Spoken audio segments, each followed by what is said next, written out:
Ladies and gentlemen, may I now request the President of the International Olympic Committee, Mr. Thomas Bach, to address this gathering.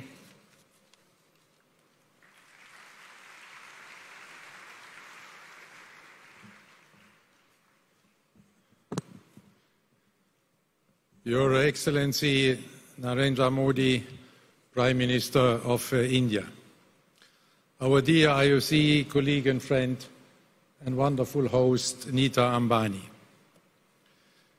dear fellow IOC members, dear President of the Indian Olympic Association, PT Usha, dear presidents and friends from the international federations and national Olympic committees, dear Olympic friends, Namaste.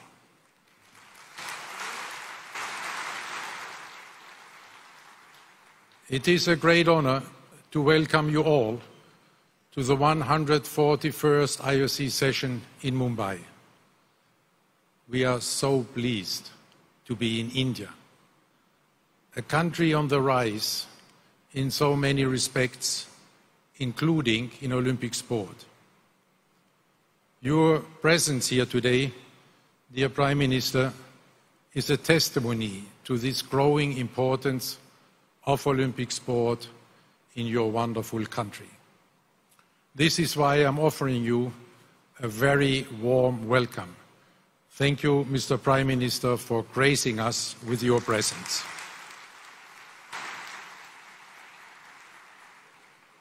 Aapka bahut, bahut swagat.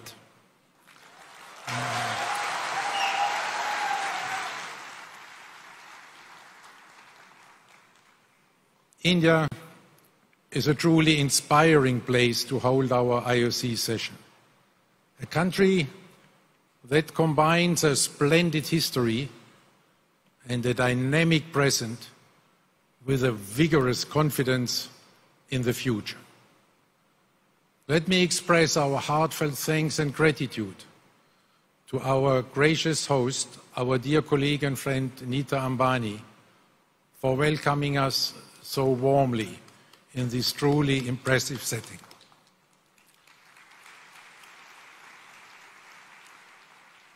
Already during our short term here, we could get a first impression of the excellent ways you, Nita, are promoting sport and athletes in India. What you have achieved in both business and sport is simply remarkable. Through your Reliance Foundation, you are bringing the Olympic values to millions of students, giving them the opportunity to build their lives in and through sport.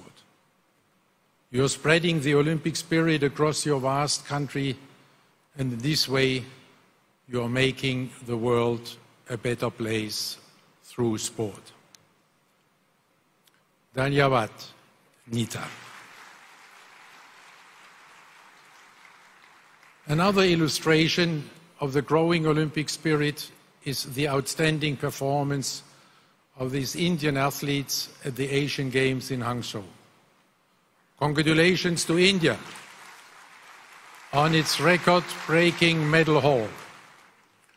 This is something that the entire Olympic community in India can be very proud of.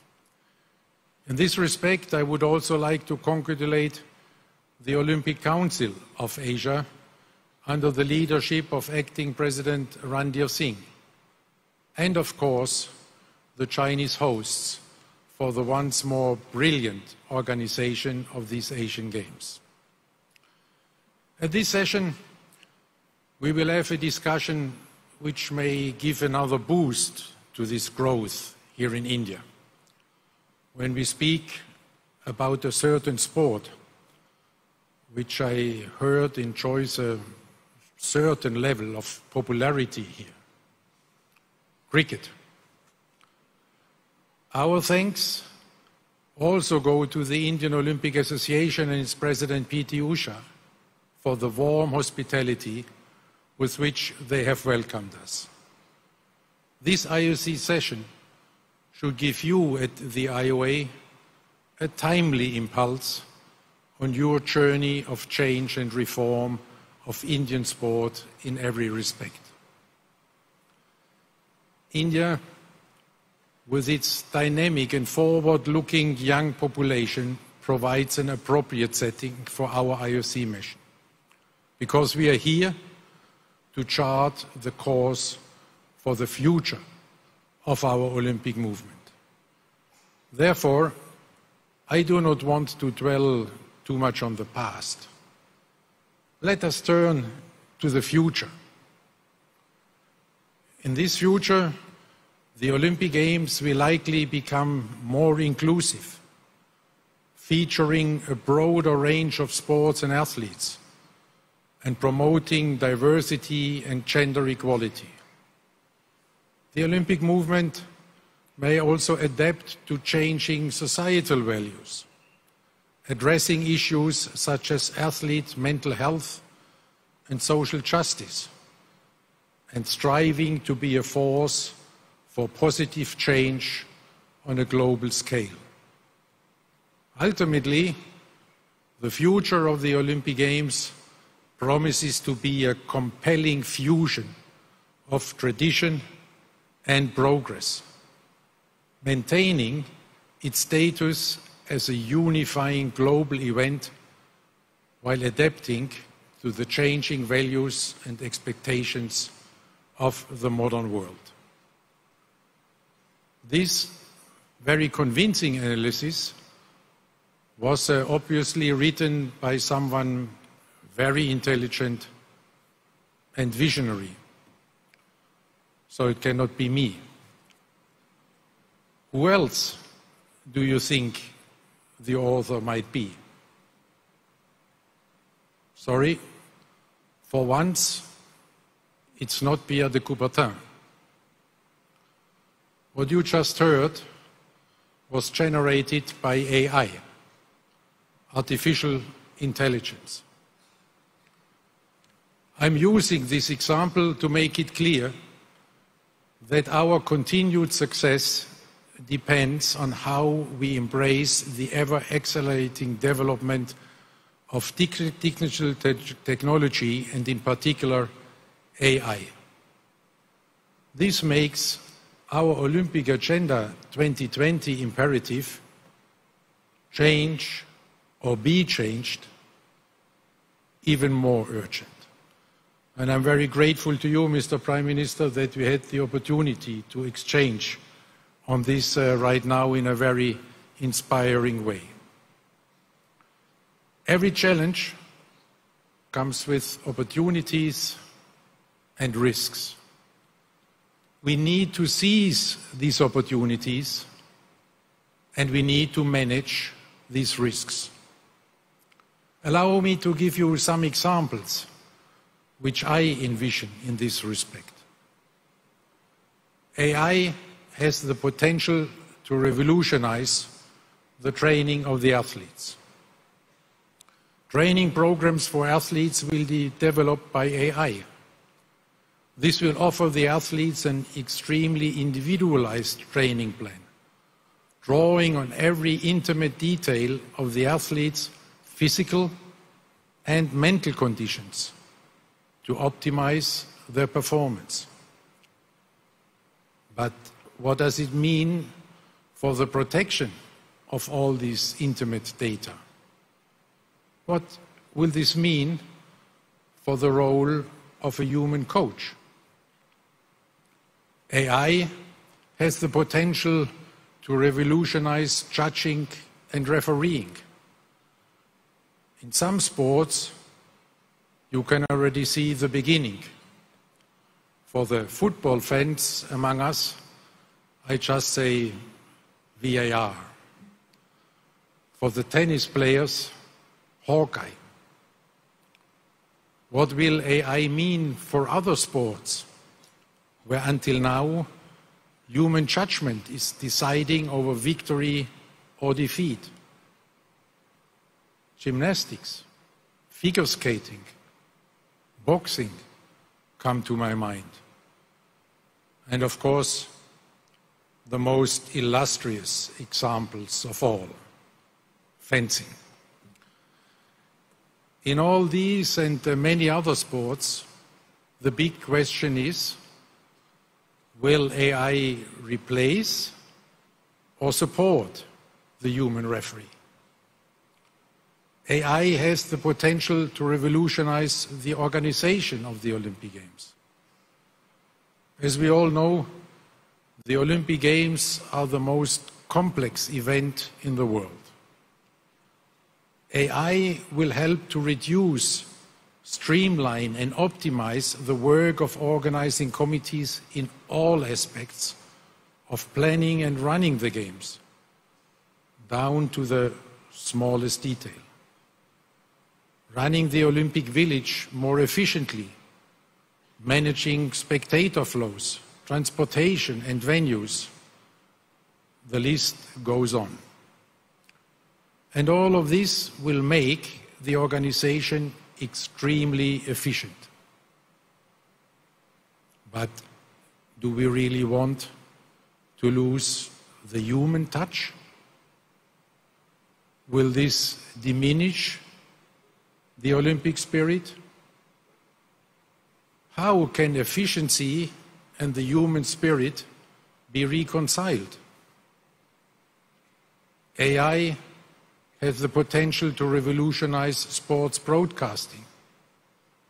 The Olympic Games Paris 2024 will be the last Olympic Games of the pre-AI era. At the latest, by the time of the Olympic Games Los Angeles 2028, you will need far fewer people to produce and broadcast much higher quality content. What will this mean for the broadcast center of the Olympic Games? Will we still need one? AI has the potential to revolutionize the spectator experience. Augmented and virtual reality are already changing now how fans consume sport. AI is going to accelerate and enhance this. This spectator experience will be dramatically more immersive and more customized to the individual. In the end, every spectator can be the director of their own viewing experience. Will spectators still look for the experience together in a stadium? Or will they prefer to enjoy it just by themselves at home? Will there still be the collective memory of the iconic sporting moments that live in the hearts of generations of sports fans like us?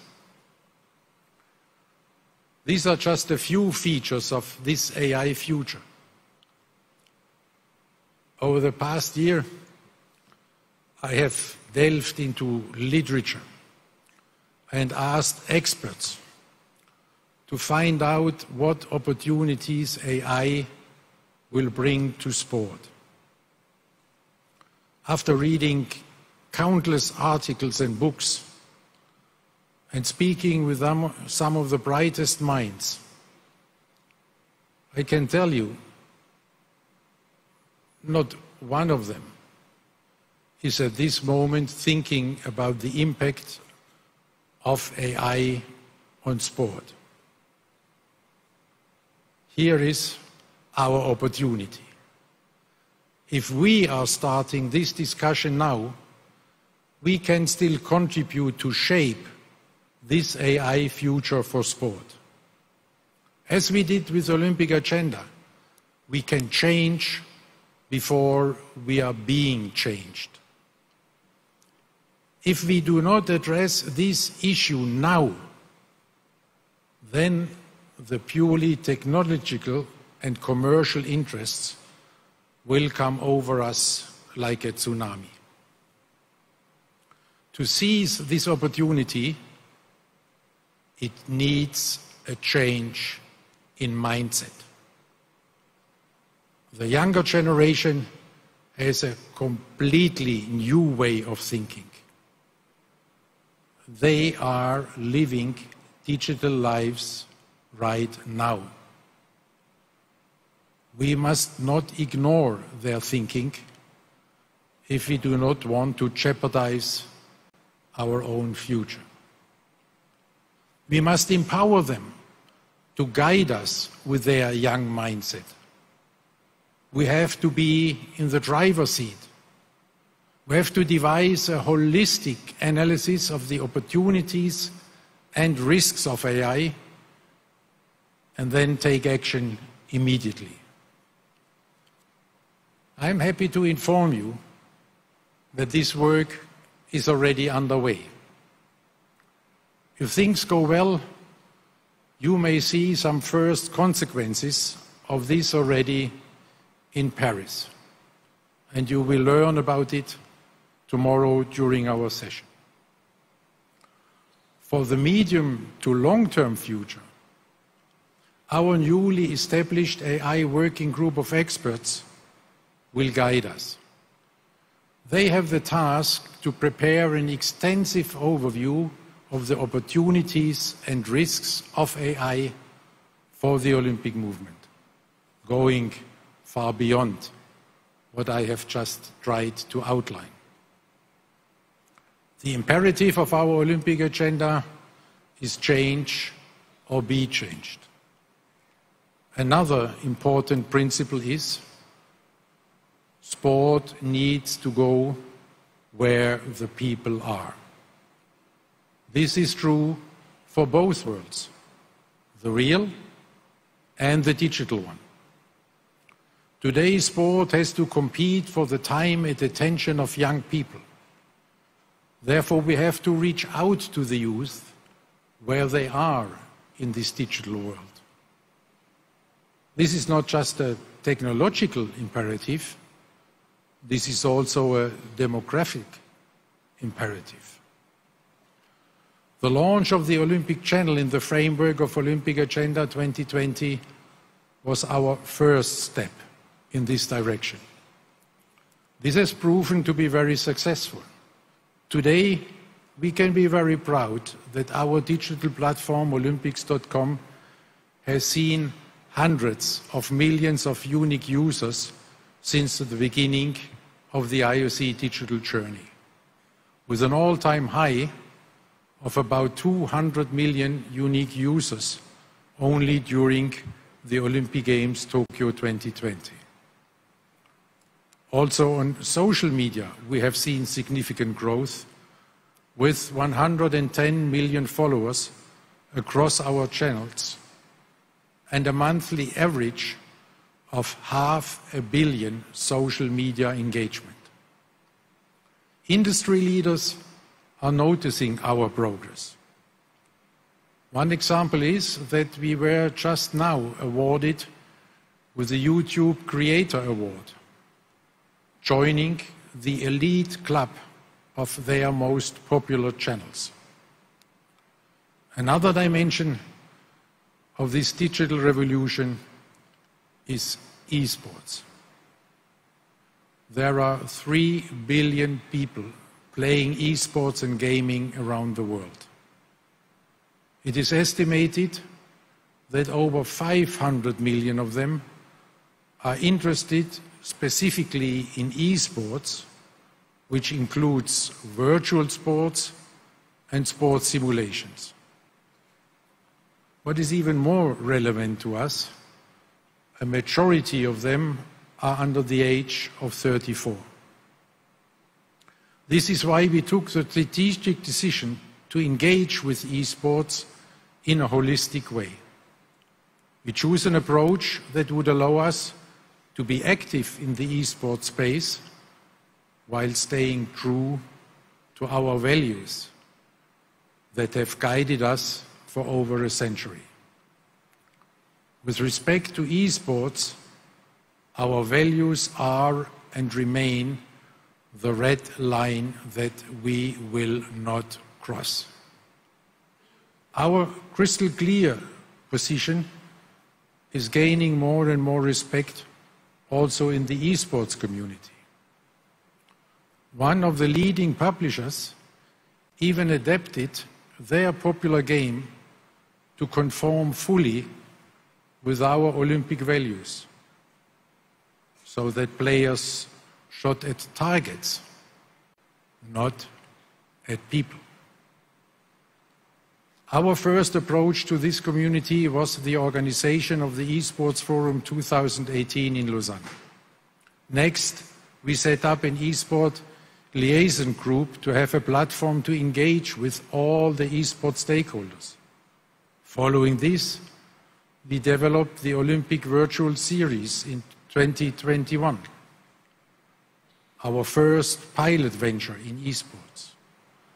Building on the learnings from this Olympic Virtual Series, we then launched the Olympic Esports Week in Singapore earlier this year.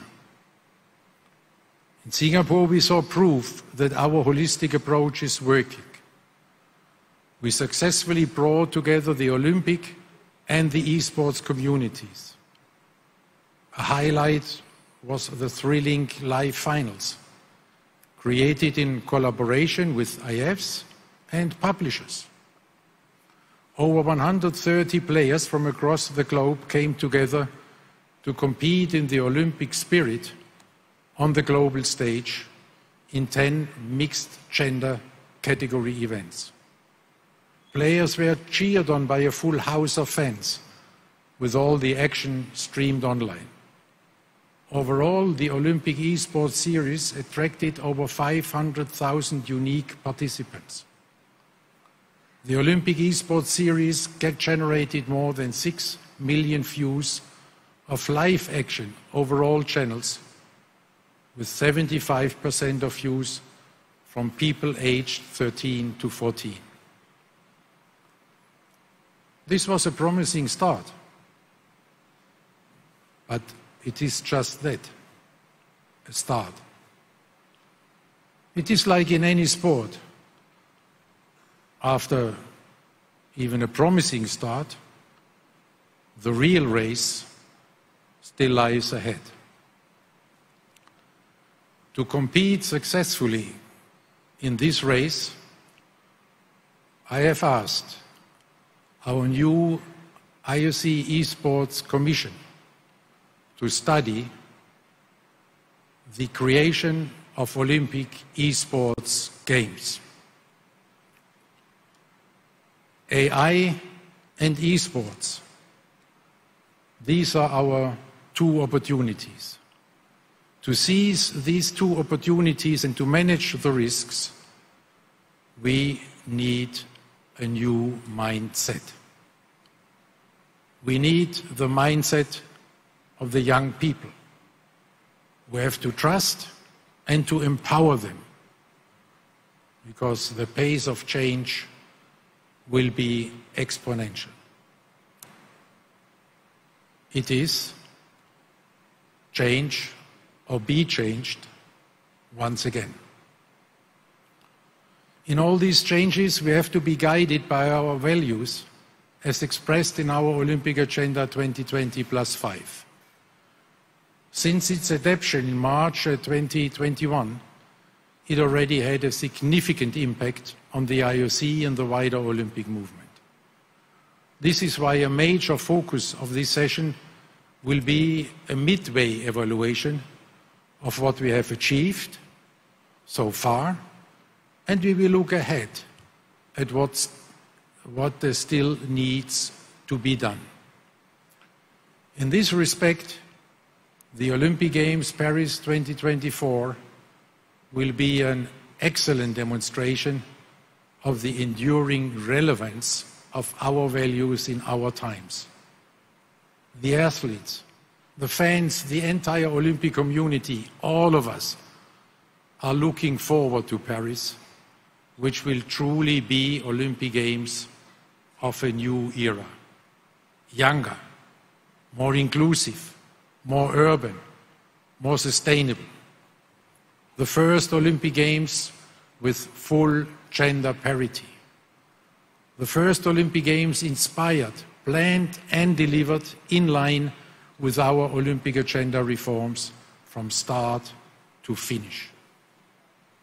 We all feel great anticipation. Our expectations for these Olympic Games Paris 2024 are shared by billions of people around the globe. After the COVID pandemic, people are longing to come together again. They are longing to celebrate the Olympic spirit together again. Our friends of the Paris 2024 Organizing Committee are doing a fantastic job at bringing these first Olympic Games of a new era to life in all these dimensions. The slogan, Games Wide Open, is about creating inclusive Olympic Games in all respects. Even spectators will have the opportunity to become participants.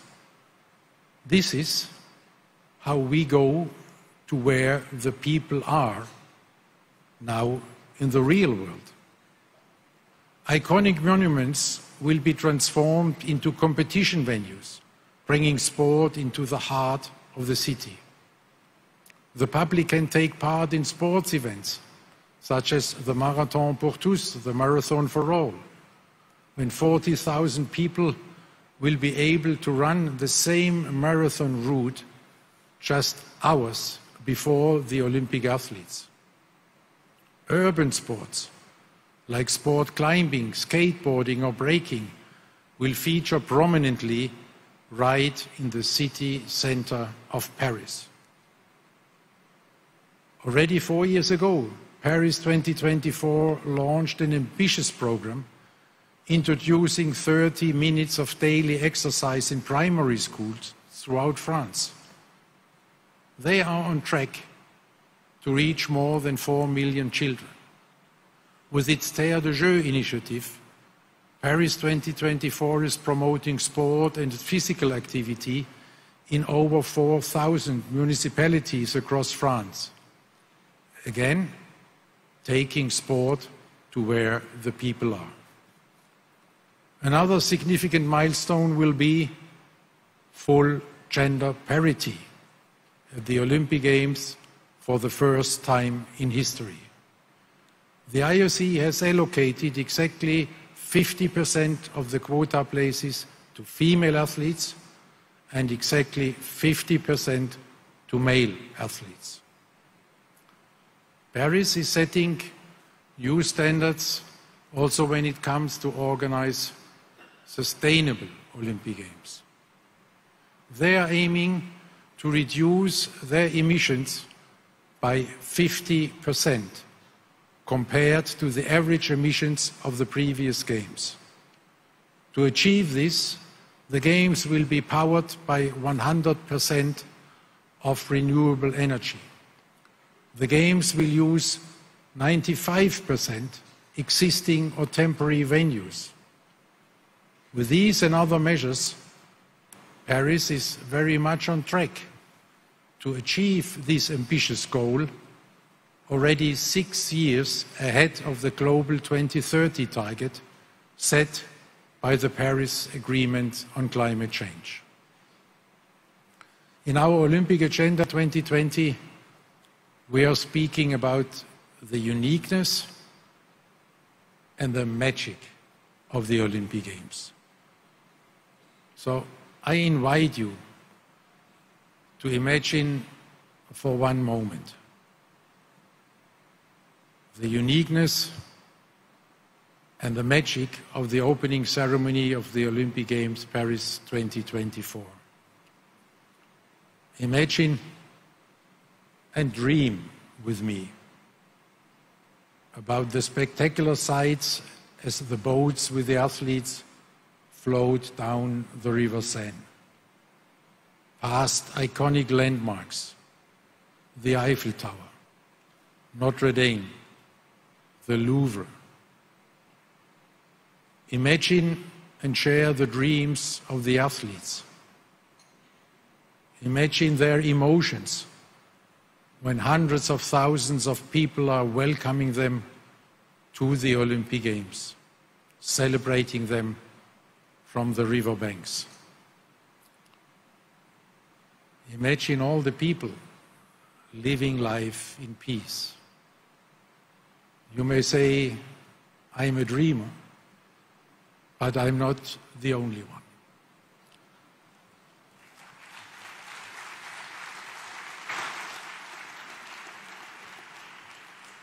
We all share this dream with the best athletes of the world coming to the Olympic Games Paris 2024.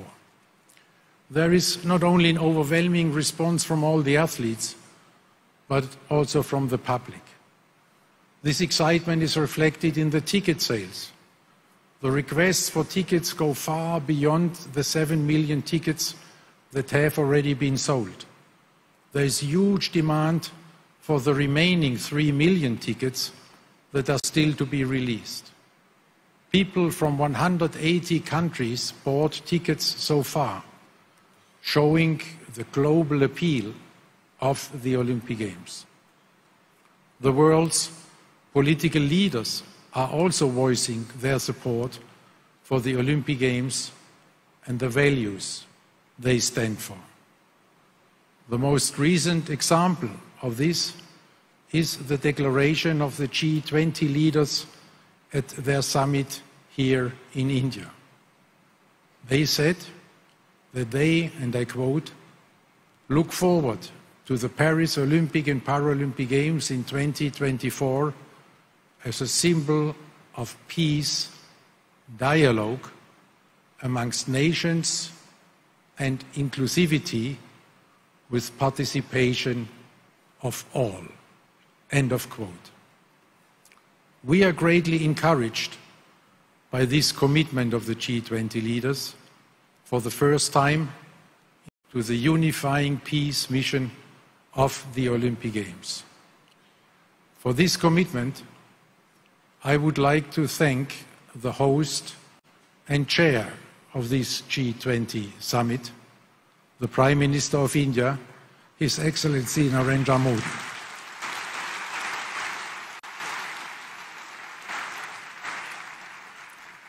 Dear Prime Minister, we have a certain idea how difficult it is to reach a consensus in these divisive and confrontational times we are living in. Congratulations and thank you, Prime Minister Modi, for your leadership and your great support for the Olympic Games.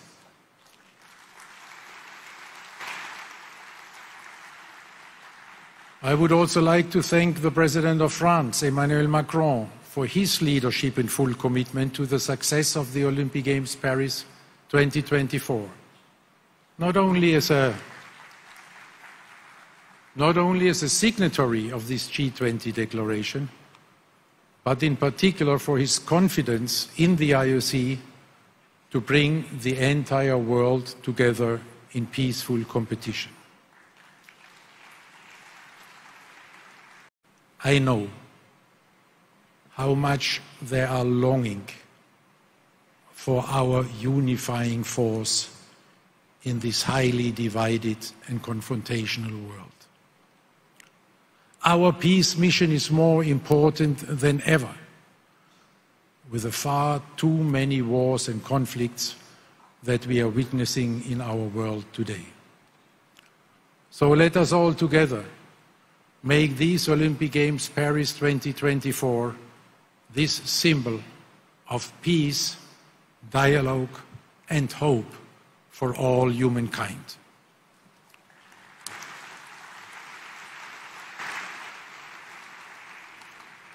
What better place than Paris to showcase Olympic Games of a new era?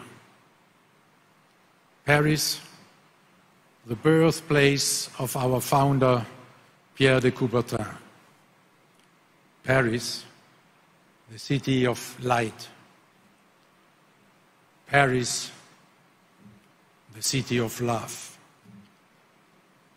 As Pierre de Coubertin once said, and I quote him, "The Olympic Games are a pilgrimage to the past and an act of faith in the future.